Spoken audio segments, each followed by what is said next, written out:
आइए प्यारे, आज हम सूरदास जी द्वारा रचित पद जो काव्य खंड का पहला पाठ है कक्षा 10 यूपी बोर्ड के विद्यार्थियों के पाठ्यक्रम में, तो हम इस पाठ का एक एक पद्यांश और पद्यांश के एक एक प्रश्नों के उत्तर देखने वाले हैं। संपूर्ण अभ्यास वाली इस वीडियो में देखेंगे और यह वीडियो आपके परीक्षा के लिए बहुत कारगर साबित होगी, क्योंकि इसमें से आना ही आना है। इसीलिए हमको सभी पद्यांशों का अभ्यास करना है, यानी सभी जितने इस पाठ के पद्यांश हैं सभी पद्यांशों के प्रश्न करना है, सभी पद्यांशों को हल करना है। तो आप परीक्षा की तैयारी कीजिए और फेयर यहीं से बनाइए, तभी आपको सब कुछ समझ में आएगा और परीक्षा में उसी प्रकार उसी के अनुरूप आप लिख पाएंगे। तो क्या है कि पहले पद्यांश हैं, इनका सूरदास जी का जीवन परिचय हमने लिखवा दिया है, इसी चैनल पर आपको मिल जाएगा। तो दिए गए पद्यांशों पर आधारित प्रश्नों के उत्तर दीजिए। तो हम इस प्रकार प्रश्नोत्तर 1 डाल लेंगे। फिर उसके बाद ये चरण कमल से लेकर तिहपाई तक का पद्यांश है, तो पहला चरण कमल से डॉट डॉट करके तिहपाई तक संकेत डाल लेंगे। और यानी पहला प्रश्न कह रहा है कि उपयुक्त पद्यांश का संदर्भ लिखिए, तो हम संदर्भ की हेडिंग डालेंगे और लिखेंगे प्रस्तुत पद्यांश हमारी पठित पाठ्य पुस्तक हिंदी में संकलित पद्य खंड के पद नामक पाठ से लिया गया है, जिसके कवि सूरदास जी हैं। अब है कि रेखांकित अंश की व्याख्या कीजिए। तो जितने भी रेखांकित है, चरण कमल बंदो हरिराई, जाकी कृपा पंगु गिरि लंघ है, अंधे को सब कछु दर्शाई। तो इसकी व्याख्या लिखेंगे। सूरदास जी कहते हैं कि मैं स्वामी श्री कृष्ण के कमल रूपी चरणों की वंदना करता हूँ, जिनकी ऐसी महान कृपा है कि यदि वो दया कर दे तो लंगड़ा प्राणी भी पर्वत लांघ सकता है और अंधा देखने योग्य हो जाता है। उनकी कृपा से बहिरा व्यक्ति सुनने योग्य हो जाता है और गूंगा फिर से बोलने लगता है, तथा भिखारी भी राजाओं के भांति सिर पर छत्र धारण करके चलने लगता है। अब सा प्रश्न के 3 उप प्रश्न हैं। तो सा का प्रश्न कहता है किसकी कृपा से लंगड़ा व्यक्ति पहाड़ लांघ जाता है, तो श्री कृष्ण की कृपा से लंगड़ा व्यक्ति पहाड़ लांघ जाता है। बाप वो बार बार बंदो तिहपाई में कौन सा अलंकार है, तो बार बार बंदो तिहपाई में अनुप्रास अलंकार है। अगला उप प्रश्न है चरण कमल बंदो हरिराई में कौन सा अलंकार है, तो चरण कमल बंदो हरिराई में रूपक अलंकार है। अगला प्रश्न उत्तर 2 यानी पद्यांश 2। तो क्या है पद्यांश में कि दूसरा का है कि अभिगति गति से लेकर सगुन पद गावै तक का हम संकेत इस प्रकार डाल लेंगे। और पहला प्रश्न है कि संदर्भ लिखिए, तो संदर्भ में पूर्वत लिखा हुआ है, क्योंकि एक पाठ का एक ही तरीके से संदर्भ लिखा जाता है, बार बार लिखने की आवश्यकता नहीं है। पूर्वत माने पहले वाला ही इसमें भी होगा, तो इसी प्रकार हम फेयर में लिखेंगे। लेकिन हम यूपी बोर्ड परीक्षा में ऐसा नहीं करेंगे। किसी भी एक पद्यांश, कोई भी एक पद्यांश आता है तो हम पूरा संदर्भ लिखेंगे। तो रेखांकित अंश की व्याख्या देखिए कि सूरदास जी के अनुसार निराकार ब्रह्म की दशा का वर्णन ही नहीं किया जा सकता है। या ठीक उसी प्रकार है जैसे कोई गूंगा व्यक्ति मीठे फल का स्वाद चख तो लेता है, लेकिन उसके आनंद को वह मन ही मन में अनुभव कर सकता है, बोल कर प्रकट नहीं कर सकता है। इस प्रकार हम रेखांकित अंश की व्याख्या करेंगे। आगे लिखेंगे सा प्रश्न के 3 उप प्रश्न हैं। ए वाले उप प्रश्न को देखो। प्रश्न है अगम और अगोचर से क्या तात्पर्य है, तो आगम और अगोचर से तात्पर्य है निराकार ब्रह्म। यानी अगम माने होता है जहाँ पहुँचा ना जा सके, अगोचर माने जो दिखे ना, तो ये दोनों कौन है, निराकार ब्रह्म ही है। बी है कि प्रस्तुत पंक्तियों में कौन सा रस है, तो प्रस्तुत पंक्तियों में शांत रस है। अब हम पद्यांश तीसरे की ओर बढ़ते हैं कि किलकत कान घुटुरवनी आवत, मणिमय कनक नंद के आंगन बिंब पकड़िब धावत। तो प्रश्नोत्तर 3 लिखेंगे हम अपने फेयर में और इस प्रकार संकेत लिखेंगे और आगे इस पद्यांश के एक एक प्रश्न को हम बहुत अच्छे तरीके से देखेंगे, क्योंकि यह प्रश्न अवश्य परीक्षाओं में दे दिया जाता है। इस पद्यांश का पहला प्रश्न आ है कि उपयुक्त पद्यांश का संदर्भ लिखिए। तो संदर्भ पूर्वत लिख लेंगे, क्योंकि बार बार हमको संदर्भ लिखने की आवश्यकता नहीं है। अगला प्रश्न है रेखांकित अंश की व्याख्या कीजिए। तो सूरदास जी श्री कृष्ण की बाल छवि का मनोहारी वर्णन करते हुए कहते हैं कि किलकारी मारते हुए श्री कृष्ण घुटनों के बल आ रहे हैं, घुटुरुवन आवत, घुटनों के बल आ रहे हैं। कवि कहते हैं कि मड़ियों से युक्त सोने जैसे नंद बाबा के आंगन में कान्हा जी अपने ही परछाई को देखकर पकड़ने की कोशिश करते हैं, जो दृश्य बहुत ही सुहावना है। इस प्रकार व्याख्या लिख लेंगे। अगला प्रश्न है कि कनक भूमि पर कर पग छाया, यह उपमा एक राजत में कौन सा अलंकार है? तो कनक भूमि पर कर पग छाया, यह उपमा एक राजत में उत्प्रेक्षा अलंकार है। अगला प्रश्न है उपयुक्त पद्यांश में किसकी बाल क्रीड़ाओं का कवि ने वर्णन किया है? तो उपयुक्त पद्यांश में श्री कृष्ण की बाल क्रीड़ाओं का कवि ने वर्णन किया है। अगला प्रश्न है किलकत कान घुटुरवनी आवत में कौन सा अलंकार है? तो किलकत कान घुटुरवनी आवत यानी का की आवृत्ति होने से अनुप्रास अलंकार है। अगला पद्यांश है कि मैया हौ न चरई हूँ गाय, मैया हौ न चरई हूँ गाय। तो प्रश्नोत्तर 4 का हम अब प्रश्नोत्तर देखेंगे। पहला प्रश्न संदर्भ लिखना है, पूर्वत रहेगा। व रेखांकित अंश की व्याख्या कीजिए। रेखांकित अंश की व्याख्या देखिए, इस प्रकार करेंगे कि कान्हा अपनी माता यशोदा से शिकायत करते हुए कहते हैं कि हे मैया, अब मैं गाय चराने नहीं जाऊंगा, क्योंकि वहाँ सभी ग्वाले मारत ताहिर गाय, सभी ग्वाले अपनी अपनी गायों को मुझसे ही भिड़वाते हैं, जिससे मेरे पैर बहुत दर्द होने लगे हैं। यानी कोई व्यक्ति जब छोटा होता है कोई सबसे गोरू चराने में, जानवर चराने में, तो उसे सब लोग कहते हैं जा यार उसको तो गाय हाँ किया, भैंस हाँ किया ना, और सब बैठे रहते हैं। तो वही हाल कृष्ण भगवान के साथ हुआ। अगला प्रश्न है अविश्वास की स्थिति में कृष्ण किसके प्रमाण प्राप्त करने की बात करते हैं? तो अविश्वास की स्थिति में कृष्ण अपने बड़े भाई बलराम से सच पूछने और प्रमाण प्राप्त करने की बात करते हैं। अगला प्रश्न है बाल कृष्ण गाय चराने क्यों नहीं जाना चाहते? तो सभी ग्वाले श्री कृष्ण से ही अपनी गायों को घिरवाते हैं, इसीलिए वे गाय चराने नहीं जाना चाहते। इस प्रकार हम प्रश्नों के उत्तर लिखेंगे। अगला प्रश्न है सखी री मुरली ली जाए चोरी। प्रश्नोत्तर 5 संकेत डालेंगे। पहला प्रश्न है संदर्भ लिखिए, तो संदर्भ पूर्वत रहेगा। दूसरा प्रश्न है रेखांकित अंश की व्याख्या कीजिए।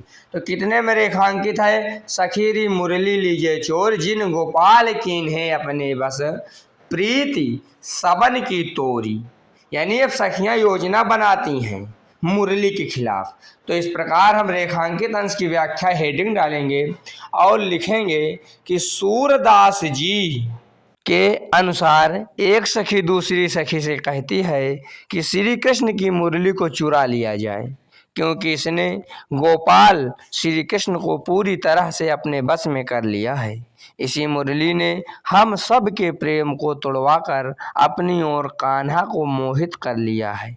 अगला प्रश्न का उप प्रश्न देखिए कि गोपिकाएं क्या योजना बना रही हैं? तो इसका उत्तर है गोपिकाएं कृष्ण की मुरली को चुराने की योजना बना रही हैं।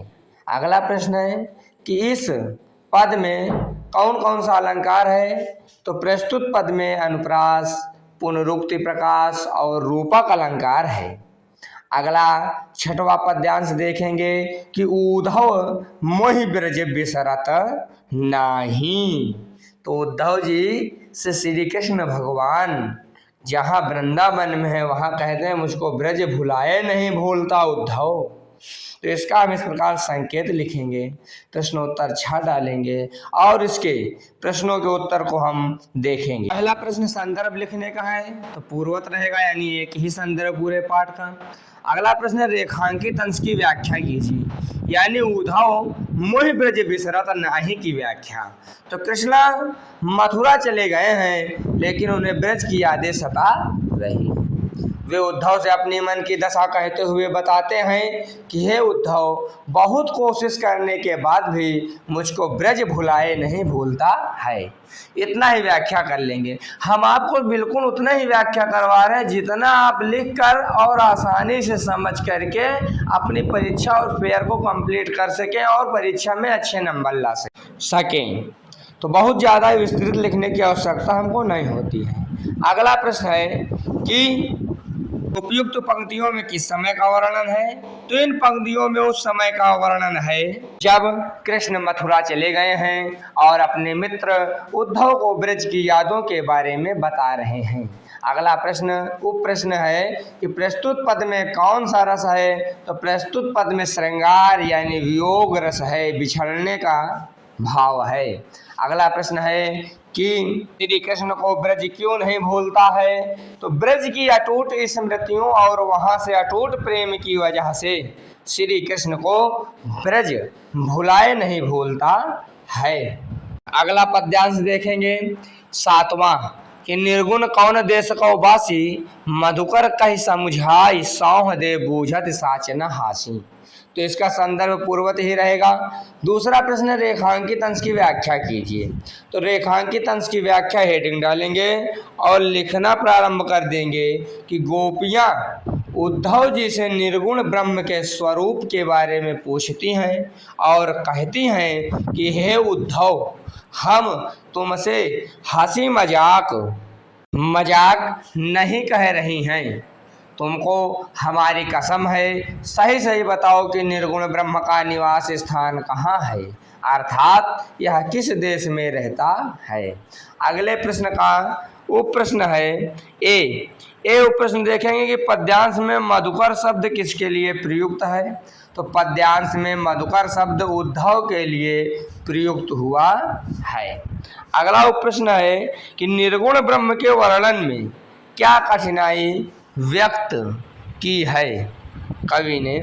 तो सूरदास जी के अनुसार जब निर्गुण ब्रह्म का कोई निश्चित रूप, स्थान, गुण नहीं है तो इसका वर्णन कर पाना कठिन ही है। अगला प्रश्न मधुकर शब्द का क्या अर्थ है। तो मधुकर शब्द का अर्थ भौरा होता है। अगला पद्यांश 8वां देखिए और संकेत डाल लीजिए उद्धव मन से लेकर जगदीश तक। इसके प्रश्नों के हल देखिए, अभ्यास प्रश्नों के हल। तो इसका पहला प्रश्न संदर्भ लिखने का है। तो संदर्भ पूर्वत ही रहेगा, बताया जा चुका है संदर्भ के बारे में। अगला प्रश्न है रेखांकित अंश की व्याख्या कीजिए।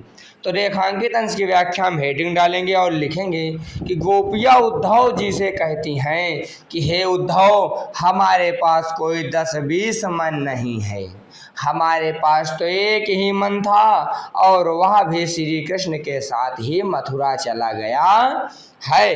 अब हम किस मन से निराकार ब्रह्म की साधना करें।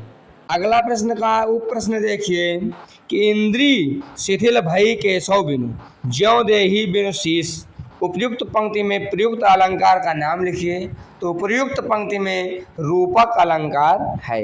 अगला प्रश्न गोपिया उद्धव द्वारा बताए गए ब्रह्म की आराधना में स्वयं को असमर्थ क्यों बताती हैं। क्योंकि इसका उत्तर लिखेंगे कि क्योंकि गोपियों का मानना है कि एक मन था, वो तो श्याम के साथ ही चला गया है। इस प्रकार बिना मन के निर्गुण ब्रह्म की आराधना संभव नहीं है। यानी हमारा जो मन था वो कृष्ण की सगुण भक्ति में लगा है। अगला और आखिरी पद्यांश 9वां कि संदेशो देव की सो कहियो। तो तो इसका हम प्रश्नोत्तर 9 लिखेंगे, संकेत डाल लेंगे। संदर्भ हमारा पूर्ववत ही रहेगा, बताया जा चुका है। और रेखांकित अंश की व्याख्या देखिए कि माता यशोदा उद्धव के माध्यम से देवकी को संदेश भेजते हुए कहती हैं कि यद्यपि मैं आपकी पुत्र की धाय माँ ही हूँ, लेकिन उनसे प्रेम तो हमेशा करती रहूंगी। धाय माँ माने पालन पोषण करने वाली माँ। यद्यपि आप उनकी आदतों को जानती होंगी, लेकिन तब भी मैं आपसे कुछ कहना चाहती हूँ कि सुबह होते ही मेरे प्यारे और लाडले श्री कृष्ण को मक्खन और रोटी बहुत पसंद है। तो इस प्रकार यानी बताते ही है ना कि भाई तेल है, उपटन है, गर्म पानी देख के भाग जाते थे। ये सब कितना बढ़िया मातृ भाव का दर्शन सूरदास जी करवा रहे हैं। वास्तव में वाह रे सूरदास जी, आप सूर होते हुए भी पता नहीं कितनों को आँख दे गए, कितनों को अपने आँखों से भक्ति भाव के प्रति जागरूक कर गए। अगला प्रश्न है कि इस पद्यांश में कौन सा रस का प्रयोग हुआ है। तो इस पद्यांश में वात्सल्य रस का प्रयोग हुआ है। क्रम क्रम करके नहाते पंक्ति में प्रयुक्त अलंकार का नाम लिखिए। तो इस पंक्ति में पुनरुक्ति प्रकाश अलंकार है, क्योंकि क्रम क्रम शब्द 2 बार आ गया है। तो इस प्रकार से एक एक पद्यांश के हल आपके समक्ष एक एक प्रश्नों के साथ प्रस्तुत हो गया है। आप इसको जरूर अवश्य अभ्यास करिए और हमसे अर्थात हमारे चैनल से जुड़ जाइए, क्योंकि यहाँ यूपी बोर्ड से संबंधित सभी प्रश्नों के उत्तर हिंदी, संस्कृत, काव्य, गद्य, खंड से संबंधित आपको मिलने वाले हैं। चैनल को सब्सक्राइब न करें, सब्सक्राइब कर लें, लाइक करें, कोई प्रश्न हो तो कमेंट करें, शेयर जरूर करें, जिससे और बच्चे गणमान्य व्यक्ति इसका लाभ, इस वीडियो का लाभ ले सकें। अब थोड़ा भाषा के रंग की बात कर लेते हैं। मौखिक बात करेंगे क्योंकि लिखित सामग्री इस वीडियो के लिए आज तैयार नहीं हो पाई है। व्याकरण का पहला प्रश्न है कि निम्नलिखित शब्दों में प्रयुक्त उपसर्गों की पहचान कीजिए। तो अबला में उपसर्ग क्या है? आ है। अगम में आ है। प्रतिपद में उपसर्ग प्रति है। अभिगत में उपसर्ग अभि है। निर्गुण में उपसर्ग निर है। निरालंब में उपसर्ग निर्धन आलंब यानी निर है। प्रतिमन में उपसर्ग प्रति है और अगोचर में उपसर्ग छोटा आ होगा। दूसरा निरालंब और जगदीश में संधि। तो निरालंब निधन आलंब विसर्ग संधि, जगदीश जगत धनीश व्यंजन संधि। अगला प्रश्न है कि निम्नलिखित पंक्तियों में प्रयुक्त अलंकार को स्पष्ट कीजिए। तो चरण कमल बंदौ हरिराई में रूपक अलंकार है और कनक भूमि कर पग छाया यह उपमा एक राजति में उपमा अलंकार है। उसके बाद तत्सम व तद्भव शब्दों को तालिकाबद्ध करने के लिए कह रहा है। तो मान लीजिए बिंब, बिंब तत्सम नहीं है, तत्सम होगा बिंब, तद्भव होगा बिंब। इस प्रकार से आप लोग तद्भव और तत्सम बना लेंगे। यदि कोई दिक्कत आती है तो कमेंट जरूर करिएगा, फिर हम आपको उत्तर देंगे। वैसे ये सब प्रश्न पूछे नहीं जाते हैं, ज्ञान बोध के लिए आपको हमने एक बार बता दिया है। आप सभी का वीडियो में बने रहने के लिए बहुत बहुत कोटि सा धन्यवाद। इसी प्रकार वीडियो में बने रहिए, चैनल बने रहिए। धन्यवाद।